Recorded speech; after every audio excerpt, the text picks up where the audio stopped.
at the topological phase transition, the partial factor experiences a resonance and is huge. Now, a question will arise. The question is that, is there any possibility to have both types of topological phase transitions related to both types of hyperboloids? And if it is so, that will be very good because we have two resonances for the partial factor. And if the resonance bands of these two resonances overlap, we can have a huge and broadband partial effect or partial factor. And this is the main message of our work. The answer to the question is yes. By employing wire metamaterials, we can achieve this goal. We can achieve a huge and broadband partial factor. But how? As you know, wire metamaterials are an array of parallel metal wires which are set in a dielectric matrix.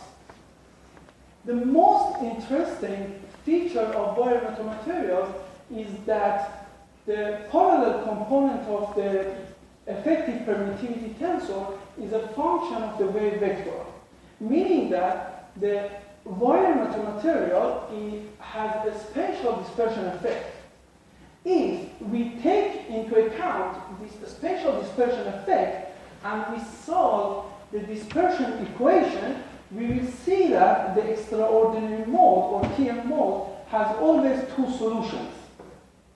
At very low frequencies, where the wires, the dielectric constant of the wires is highly negative, the first solution is related to the hyperbolic surface, but the second solution is purely imaginary, meaning that the second solution is just evanescent wave. However, at higher frequencies, when the dielectric constant of the wires is not highly negative, then the second solution is also real and it is related to the elliptic surface. So, as a conclusion, we have both hyperbolic and elliptic surfaces in the isofrequency surface. And by engineering the wire metamaterial at a spatial frequency, we can connect the closed surface or elliptic surface to the hyperbolic surface, resulting in an unbounded spatial spectrum of propagating waves in the medium. This is another interpretation of the topological phase transition. So, in wire metamaterials, at topological phase transition, we have unbounded spatial spectrums. Above the topological phase transition, above the transition frequency, we see that the hyperbolic surface separates from the elliptic surface and it's going to disappear.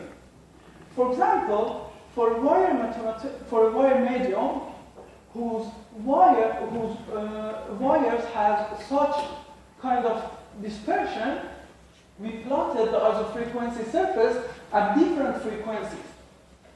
And we saw that, for example, at the blue curve, both surfaces are connected. This is the topological phase transition. This is the transition frequency. The magneto curve corresponds to the lower frequencies when we have only hyperbolic surface, and the black curve corresponds to a higher frequency or larger frequency than the topological transition, the transition frequency. How about the second topological transition in wire mathematics? The second transition is related to the transversal component of the permittivity. The transversal component of the permittivity has a zero and a pole such that in the case of very low fraction volume, both are close to each other and equal to -1.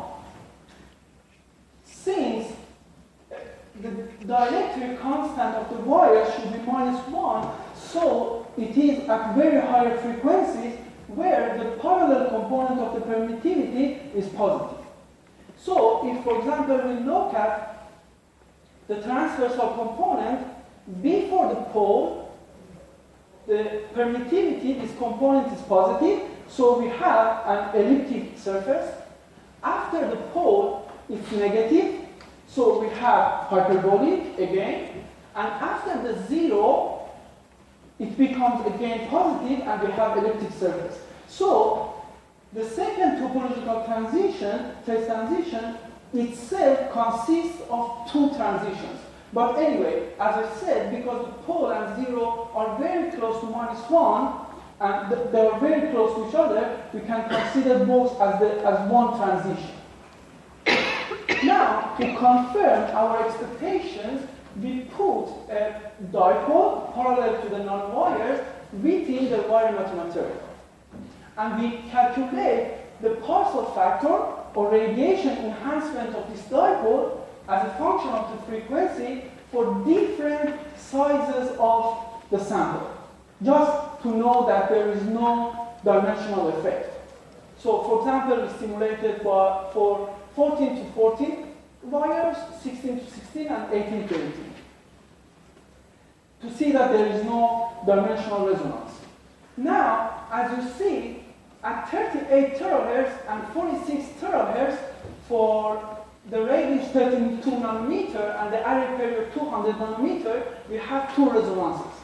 The first resonance corresponds to the first topological phase transition, and the second resonance corresponds to the second topological phase transition.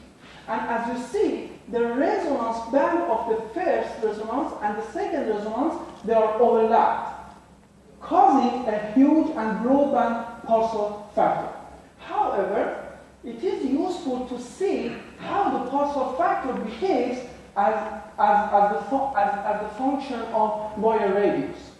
As you see, when the wire radius increases, the first topological transition or the first resonance shifts toward the higher frequency, while the second resonance is fixed at 46 terahertz. And the reason, I think it's obvious, because the first topological phase transition depends on the fraction volume. When the wire radius increases, the fraction volume increases, and then the resonance shifts toward the higher frequencies. But the second resonance is fixed because only at this frequency the dielectric constant of the wire is -1.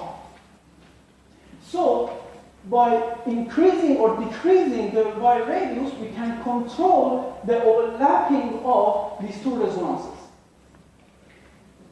Also, if we increase the wire radius more, we see that the first resonance disappears and only the second resonance exists, and it continuously increases.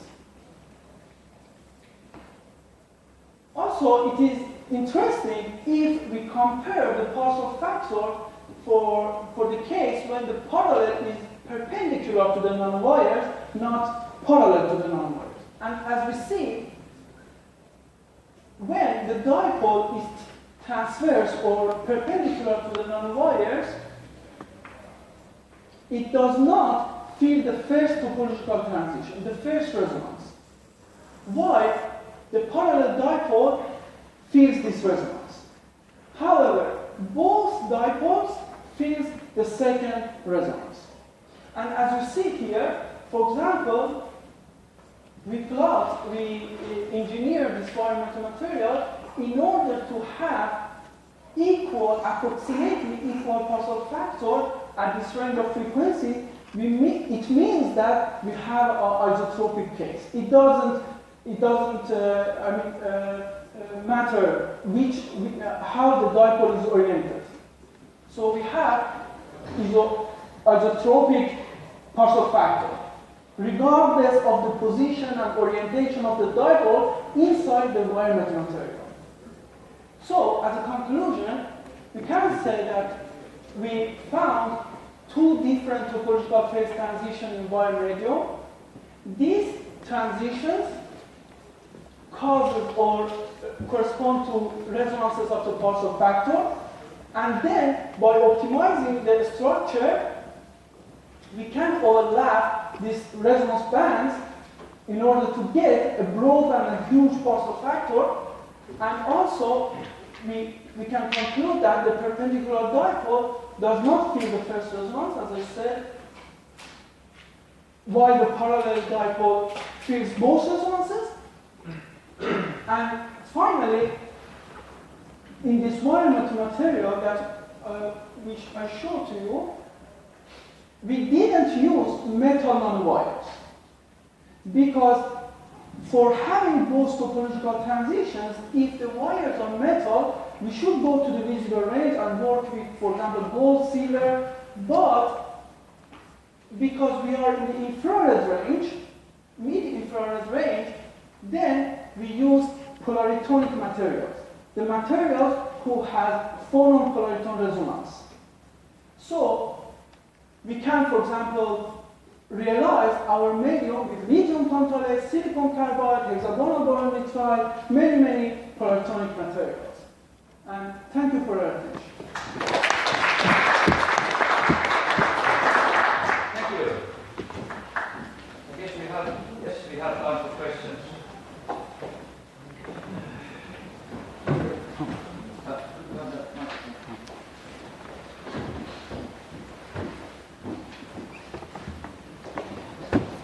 Thank you for your interesting presentation.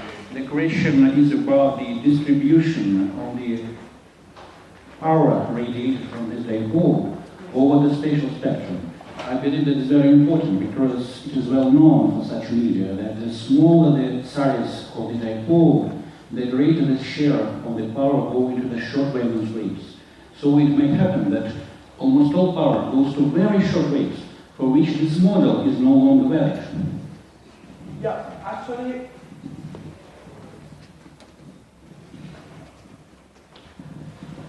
for validation, actually, for the applicability of the effective medium model, it is enough that the radius is small compared to the wavelengths, the period is small compared to the wavelengths, and then the period multiplied by the transverse component of the wave vector is smaller than pi. In these conditions, the medium works very good. It's applicable.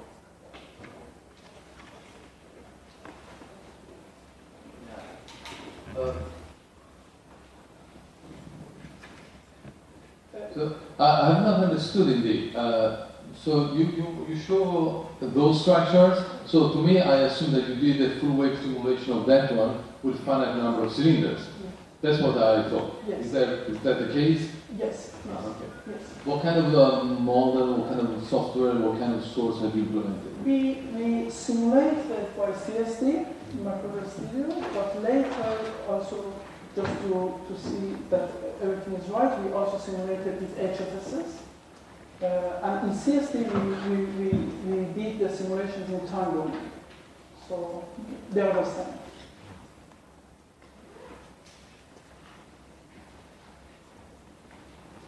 Okay. Well, yeah, okay, we can have one quick question, please. Yes, concerning the shapes of the wave, ellipsoid, hyperboloid, especially when you have the additional, when you have this additional middle part, Yes. is that due to the spatial dispersion, the additional Exactly. non-locality? Exactly. Okay, so if you know non-locality, do you only get the hyperboloid? Exactly. And what does the other mode do in this situation? So this mode. No, this is the extraordinary mode. And What this does is the also- ordinary mode look like? Okay, ordinary mode is always a sphere. It's always a sphere. Despite the non-locality. Yeah, because despite the non-locality. Yeah. Non-locality doesn't affect on the ordinary mode at all.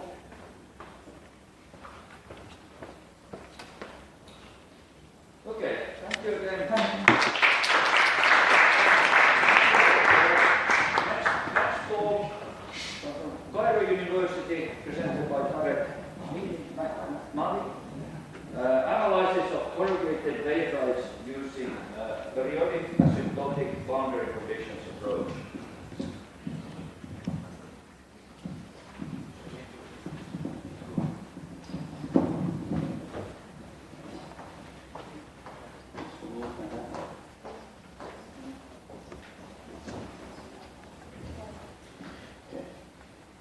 Hello everyone, my name is Tarek Mahdi. I'm going today to present my paper, which is entitled Analysis of Corrugated Waveguide using Periodic Asymptotic Boundary Condition Approach. This will be the flow of my presentation. Firstly, I will make motivation by giving brief background about my problem and the geometry. Then I will start to introduce my new boundary condition, which I call Periodic Asymptotic Boundary Condition, BABC. Then I will show its relation to conventional asymptotic boundary condition, ACCD, and finally I will show results and make conclusion. Okay, now let's start with problem geometry. You are solving a corrugated waveguide with uniform corrugation and molecular filling and square to the dispersion relation for this structure. We all know that there are two solution techniques, numerical like method of moments and finite difference and many techniques, and analytical solution. Analytical solution requires two main steps. The first step is solving Maxwell's equation in different regions, and the second step is enforcing boundary conditions on the boundary of the problem or interfaces between two regions. There are a lot of types of boundary conditions, like Dirichlet on perfect electric conductor, Neumann on perfect magnetic conductor, and there are some sort of artificial boundary condition or asymptotic boundary condition that's required on composite surfaces that include mixture of surfaces like perfect electric conductor and dielectric. Okay, why I'm solving corrugated waveguide? In this slide, I will give a historical background about corrugated surface. Corrugated surfaces were traditionally used to improve the radiation characteristics of foreign antenna. Then they were proposed as a structure supporting right, left hand propagation. The only way that was used to analyze corrugated waveguide is asymptotic boundary conditions. In the next slide, I will talk about how asymptotic boundary condition or conventional asymptotic boundary condition works. The main assumption that was based on is that the period is very small. The period of the structure is very small. And when I say small, then I need to convert to the wavelength of the structure. So if I assume that the waveguide is the period is very small, then the electric field in the main waveguide,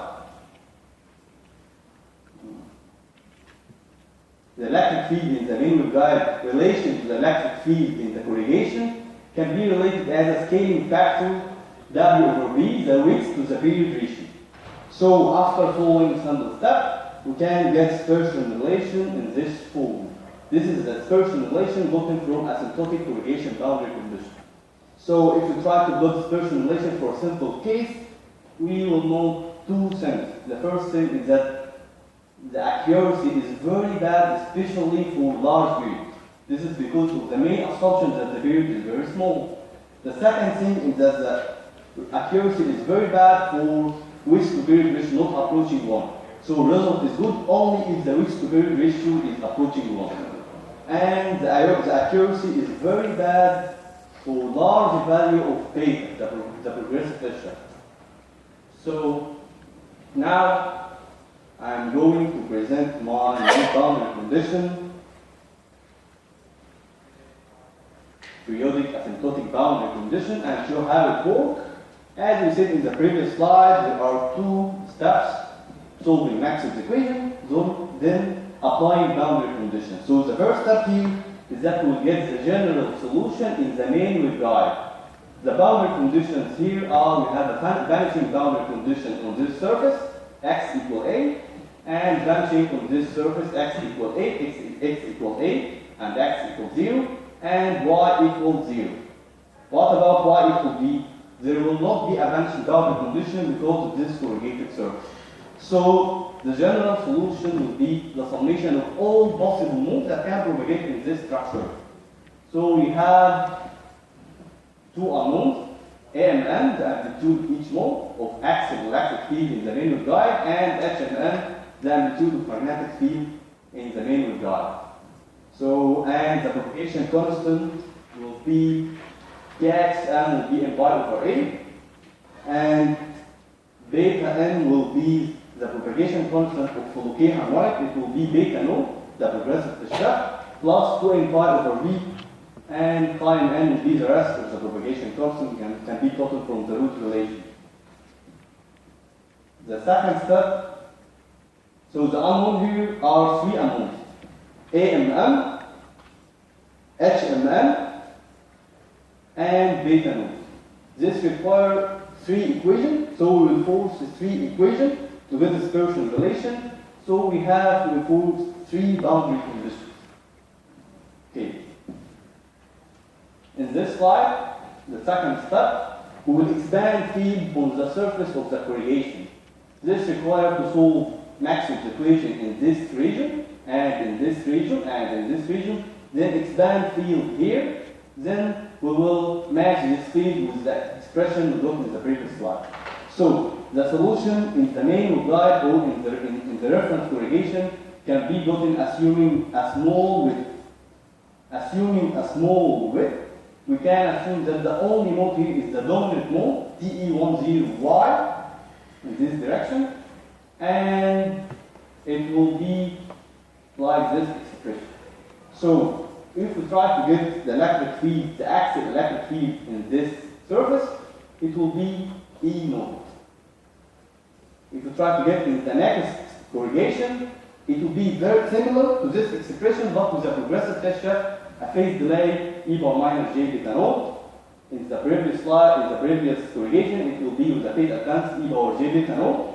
And in between corrugations, it will be vanishing because of the perfect electric conductor surface. Now we can expand field on the surface as it will be a summation of correct functions, or it can be used as a periodic signal, a square signal, with W over big duty cycle, and with a progressive test shaft each field e power minus j beta node. This expression can have a closed form after following a simple procedure. It will be like this expression. Okay, now everything is ready. We can enforce the boundary condition of electric field is that we have two expressions, the electric field in the main waveguide as a general solution, and the electric field on this surface as we approach from the corrugation. So now let's apply BABC, periodic asymptotic boundary condition, will enforce the continuity of EZ. So the first expression is the general expression in the main waveguide, and the second expression is the series we got from the corrugation. After equaling this expression, this function will consider orthogonal functions, so K harmonics as considered as orthogonal function. So the amplitude A and N can be gotten as this expression. The second step will enforce the continuity of tangential field EX, and it is vanishing because the electric field on the corrugation is TE10 node, which has vanishing EX, and in the main waveguide can be gotten by transverse to non-division relation. After enforcing continuity, we will get the next unknown H and N. It only remains to enforce one equation to get dispersion relation, which will be continuity of Hx. We can get two expressions. The first expression in the main waveguide can be gotten from the transverse to non-division relation, and the magnetic field on the corrugation on the surface can be gotten from TE10 mode. After enforcing continuity, we will get dispersion relation in this form. Okay. Now let's convert with asymptotic corrugation boundary condition. This expression is for the periodic asymptotic boundary condition BABC. It is a series equal a term. If we try to take just only one term by putting n capital equal 0, taking only the fundamental here, it will be this expression. If we put a very small period or take a limit as w tends to 0, we will have the asymptotic corrugation boundary condition. So we can conclude that ACDC is an approximation for the BADC. Okay, when can we consider this approximation valid, or when it will be valid to take just one term? In this slide, we will answer this question.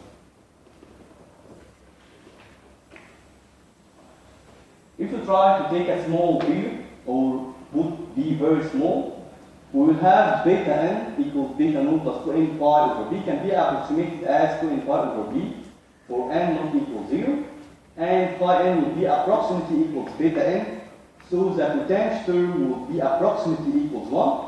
So the left-hand term of BADC can be divided into two terms. The first term is a term that contributes ACDC, and this is term that contribute to the additive information. So the question now, when can we neglect this term? The answer is if the period is very small, so all this term will vanish, or the sign term vanish as W over B approach 1. So in the first time, BADC give mathematical explanation why ACDC worked well as B tends to 0 or W over B tends to 1. Let's go to result. This is a dispersion diagram for a simple case. B equals 10 millimeter. It's about quarter the wavelength, so it is considered as relatively large. This dispersion relation for different number of modes. As we said, putting n equals 0 represent ACDC, and this is different for K modes. As we noted that as you take large number of K modes, dispersion is more accurate. Add a little sum for n capital greater than or equal B over W, there is a good agreement. This case has a large period and small W over B. As you see, the dispersion of ACDC is in different bands, while BADC gives good accuracy and a small deviation from HFS. Let's make conclusion by comparing ACDC to BADC. Mode in corrugation in ACDC is just single mode and similar in BADC. Mode in waveguide is single on ACDC while it is multi-mode in BADC. So the limitation in ACDC is the period must be very small and the width to period ratio must be approaching 1, while in ABC the only limitation is the width must be less than lambda guide regardless the value of period. Conclusion, BADC extends the accuracy of ACDC for corrugation with large period. BADC gives accurate result for large value of beta naught. For the first time, BADC gives mathematical explanation why ACDC worked accurately only for P tends to 0 or W over B tends to 1. Thank you.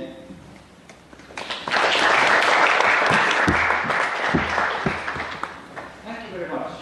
We have quite sufficient time for questions.